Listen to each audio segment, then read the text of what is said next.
మీ కుటుంబ శాంతి, ఆరోగ్యం, ఆర్థిక అభివృద్ధి కోసం రుద్రాక్ష మహాపూజలో తప్పక పాల్గొనండి. ఇప్పుడే నమోదు చేసుకోండి.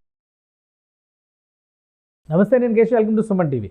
అమెరికాలో ఉద్యోగం చేయాలి లేదా అమెరికాలో సెటిల్ అవ్వాలనే కళ మన భారతీయులకి చాలా కాలంగా కంటూనే ఉన్నారు. ఆ కళను నెరవేర్చుకునే క్రమంలో ప్రయత్నాలు చేస్తూనే ఉన్నారు. అయితే వాటికి ప్రధానమైనటువంటి ఆలంబన H1B వీసా. ఎవరైతే నిష్ణాతులుగా ఆయా రంగాల్లో గుర్తింపు పొందారో వాళ్ళు అక్కడికి వెళ్ళి పని చేయడానికి ఇచ్చేటువంటి వర్క్ పర్మిట్ లాంటిది H1B వీసా. ఇప్పుడు ఏకంగా H1Bని ఎత్తేస్తే అమెరికా వెళ్ళాలనేటువంటి కళ పూర్తిగా చెదిరిపోయినట్టేనా? అమెరికాలో దీనికి సంబంధించి కొన్ని ప్రయత్నాలు జరుగుతున్నట్టుగా సమాచారం వస్తుంది, కొన్ని వార్తలు వస్తున్నాయి. ఇందులో నిజమెంత ఒకసారి విశ్లేషించేటువంటి ప్రయత్నం చేద్దాం. అమెరికా నుంచి మనతో జాయిన్ అవుతున్నారు సాయి శ్రీనివాస్ గారు, లా రీసెర్చ్ అసిస్టెంట్, అలానే లా స్టూడెంట్గా కూడా అక్కడ ఉన్నారు. సాయి శ్రీనివాస్ గారు నమస్తే. సార్ నమస్తే సార్. H1B వీసాలు అనగానే చాలామంది ముందు సాఫ్ట్వేర్, మన తెలుగు రాష్ట్రాల్లో ఉన్నటువంటి వాళ్ళు కానీ ఇండియన్ సాఫ్ట్వేర్ ఫీల్డ్ మొత్తం కూడా దాని మీదే గంపెడు ఆశలు పెట్టుకునేటువంటి పరిస్థితి. సో లాస్ట్ 20 years 30 yearsలో చూస్తే కూడా ఎక్కువగా సెటిల్ అయింది H1B వీసాల ద్వారానే. ఏంటి అసలు ఆ వీసాని ఆపేయాలి అని ట్రంప్ సర్కార్ ఆలోచిస్తుంది, లేదా అలా ఆలోచింపజేసే దిశగా ఆ పార్టీ నాయకులు, ఎంపీలో, ఎలక్టెడ్ రిప్రజెంటేటివ్స్ ప్రయత్నాలు చేస్తున్నారనేటువంటి వార్తలు వస్తున్నాయి. ఎంతవరకు నిజం ఉంది ఇందులో? సార్, మనం ట్రంప్ గవర్నమెంట్ అధికారంలోకి వచ్చిన తర్వాత నుండి అంటే వివిధ సందర్భాల్లో ఎవరే కానీ డైరెక్ట్గా అంటే H1B వీసాస్ రిమూవ్ చేయాలని ఎక్కడ చెప్పడం లేదు. కానీ ఇండైరెక్ట్గా కొన్ని రెస్ట్రిక్షన్స్ కానీ లేకపోతే USCIS నుండి ఈ వీసా రివోకులు కానీ ఇవన్నీ విపరీతంగా జరుగుతూనే ఉన్నాయి.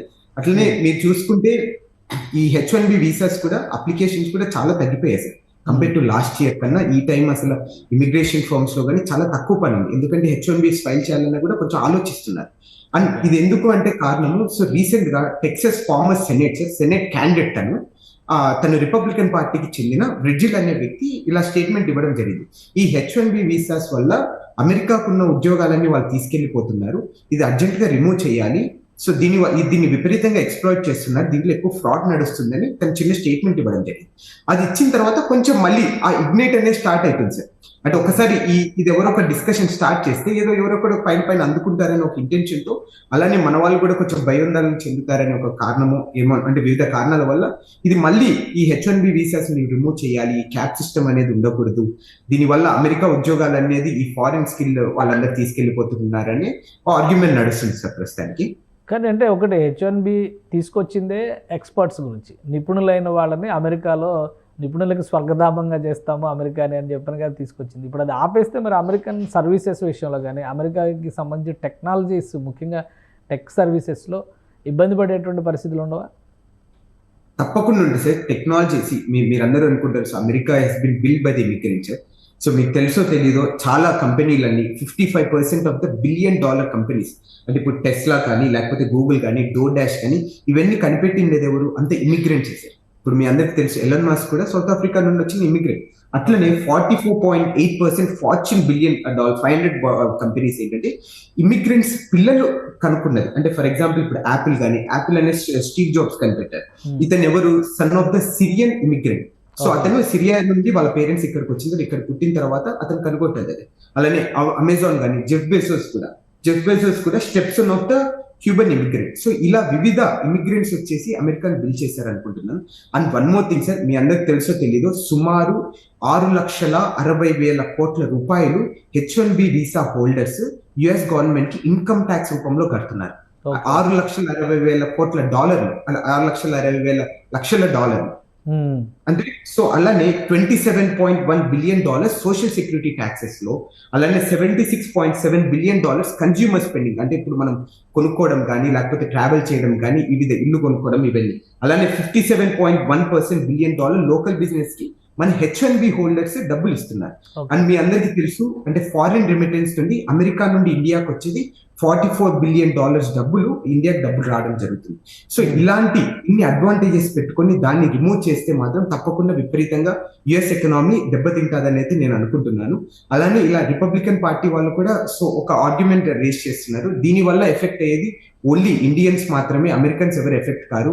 ఇండియా నుండి ఎక్కువ 70% ఆఫ్ ద H1B హోల్డర్స్ వస్తున్నారు, మిగతా దేశం నుండి రావడం లేదు, వీళ్ళే ఫ్రాడ్ చేస్తున్నారని ఆర్గ్యుమెంట్ చేయడం మొదలు పెడుతున్నారు. కానీ ఆల్రెడీ వీసా రూల్స్ అన్ని చాలా టైట్ చేశారు, అట్లనే జంబ్లింగ్ సిస్టమ్స్ అన్ని తీసేస్తున్నారు.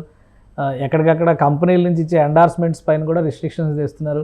సో ఇవన్నీ వచ్చినా కానీ ప్రత్యేకంగా ఇలాంటి నిర్ణయాలు తీసుకోవడం అంటే ఇండియన్స్ని టార్గెట్ చేస్తున్నారని అనుకోవాలా. మొన్న కూడా 2 days బ్యాక్ కూడా ట్రంప్ అన్ఎక్స్పెక్టెడ్గా ట్యాక్సెస్ని పెంచారు. అల్యూమినియం వీటన్నిటిపైన మళ్ళీ ఒక 50% అబోవ్ చేశారు. ఆల్రెడీ 25% ఉన్న ట్యాక్స్ని 50%కి తీసుకొచ్చారు. అంటే 50% 100% హైక్ చేసినట్టు లెక్క. సో ఇండియా వర్సెస్ అమెరికా అనే ఈక్వేషన్స్ వస్తున్నాయనే సంకేతాలు వస్తున్నాయి. ఇప్పుడు మళ్ళీ H1B మీద ఇండియన్స్ని దృష్టిలో పెట్టుకొని వేటు వేయడం అంటే 2 దేశాల మధ్య సంబంధాలు, మైత్రి ఇవన్నీ కూడా దెబ్బతింటున్న సంకేతాలు ఏమైనా ఉన్నాయా? సార్ అంటే ఇక్కడ సో డైరెక్ట్ గా ఇండియాని ఫోకస్ చేశారని అయితే నేను అనుకోవడం లేదు. కానీ ఇక్కడ మనము రేషియోస్ అనేది కూడా చూసుకోవాలి సార్.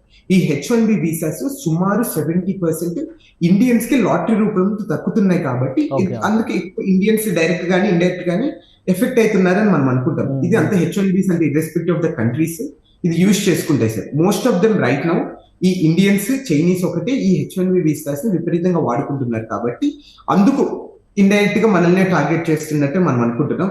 సో మీకు తెలుసో తెలీదు, అమెరికాలో అమెజాన్ కంపెనీలో ప్రతి సంవత్సరం 3,000 మంది H1B ఎంప్లాయీస్ అమెజాన్ లో వర్క్ చేస్తున్నారు. ఒకవేళ ఆ 3,000 మందిని తీసేస్తే అమెజాన్ ఎలా వర్కౌట్ చేస్తుంది, అమెజాన్ లాజిస్టిక్స్ అని ఎలా వర్కౌట్ చేస్తుంది అని కూడా ఒకసారి మనం ఆలోచించుకోవాలి కూడా. ఓకే. సో అంటే ఇప్పుడు ఇది ఓన్లీ పాలసీగా రూపాంతరం చెందే దశలో ఉందా లేదా ఒక ప్రపోజల్గా డిస్కషన్ స్టేజ్లో ఉందా?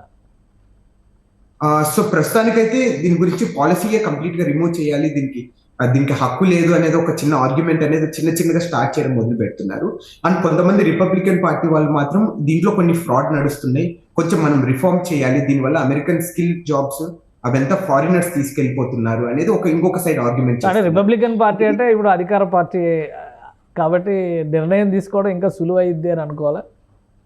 అవును సార్, అదైతే మనం అనుకోవచ్చు. అంటే మేబీ కొంచెం అంటే మీరందరూ చూసుకుంటున్నారు విపరీతంగా స్ట్రిక్ట్ రూల్స్ H1B పిటిషన్ లో కానీ, సో విపరీతంగా రూల్స్ రావడం వల్ల సో కొంచెం మన వాళ్ళు కూడా చాలా భయోందోళన చెందుతున్నారు. అంటే H1B మనకు రాకపోతే ఒకవేళ రిమూవ్ చేస్తే మన పరిస్థితి ఏంటి, మనం ఎన్నో ఆశలు పెట్టుకొని అమెరికాకు వచ్చేసి అట్లనే ఎన్నో లక్షలు ఫీజుల రూపంలో మనం యూనివర్సిటీ కట్టి పెట్టుబడి పెట్టిందో మళ్ళీ అది రిటర్న్స్ రాకపోతే మనం ఇండియాకి వెళ్ళిపోతే మన పరిస్థితి ఏంటి అనేది కూడా కొంతమంది ఆల్రెడీ ఇండియన్ స్టూడెంట్స్ కొంచెం స్టార్ట్ అయింది సార్ ప్రస్తుతానికి అయితే.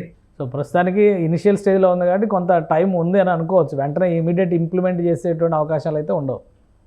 తప్పకుండా ఇంకొక 2 సంవత్సరాలు పడతాయి సార్ ఒకవేళ ఏది చేయాలనుకున్న వాళ్ళు. ఓకే. సో ఎందుకంటే పాలసీ చేసి దాన్ని అమల్లోకి తీసుకొస్తానే టైం పడదా లేదా అధ్యక్షుడు తలుచుకుంటే ఎగ్జిక్యూటివ్ ఆర్డర్ ఇచ్చి ఇమీడియట్గా ఇంప్లిమెంట్ చేయొచ్చా? సో అధ్యక్షుడు తలుచుకుంటే ఇమీడియట్ గా కూడా ఇంప్లిమెంట్ చేయొచ్చు. కానీ ఇక్కడ కూడా ఆలోచించుకోవాల్సింది అది కంప్లీట్ గా కాంగ్రెస్ నుండి వచ్చింది కాబట్టి ఆ సెట్ ఆఫ్ రూల్స్ అనేది ఫాలో కావాలి. దాని బదులు ఇండైరెక్ట్ గా ఏం చేస్తారంటే కొన్ని రెస్ట్రిక్షన్స్ తీసుకొని రావడం జరుగుతుంది సార్.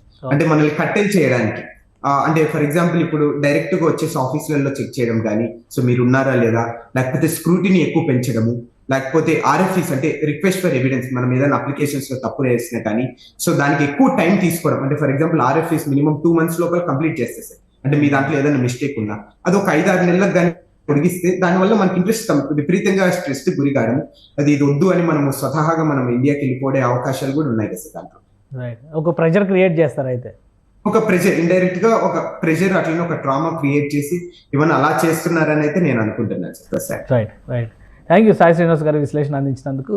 ఇది అమెరికాలో H1B వీసాలపైన కత్తి వేలాడుతుంది, ఏ క్షణమైనా కానీ కఠిన నిర్ణయం తీసుకునేటువంటి అవకాశం ఉండొచ్చు అని సాయి శ్రీనివాస్ గారు విశ్లేషిస్తున్నారు. అలానే రిపబ్లికన్ పార్టీకి సంబంధించినటువంటి సెనేటర్స్ ఈ ప్రతిపాదన చేస్తున్నారు. 70% వరకు ఇండియన్స్కే H1B వీసాలు వస్తున్న పరిస్థితి ఉంది కాబట్టి దీని వెనకాల కొన్ని అవకతవకలు కూడా జరుగుతున్నాయనే అనుమానాలు వ్యక్తం చేస్తున్నారు. మొత్తం టోటల్ స్క్రూటినీ చేసేటువంటి క్రమంలో ఇక్కడ నుంచి వెళ్ళినటువంటి వలసదారులకు కొన్ని ఇబ్బందులు అయితే తప్పవని సంకేతాలు స్పష్టంగా ఉన్నాయని సాయి శ్రీనివాస్ గారు విశ్లేషిస్తున్నారు. ఇది స్పెషల్ డిస్కషన్. Keep watching.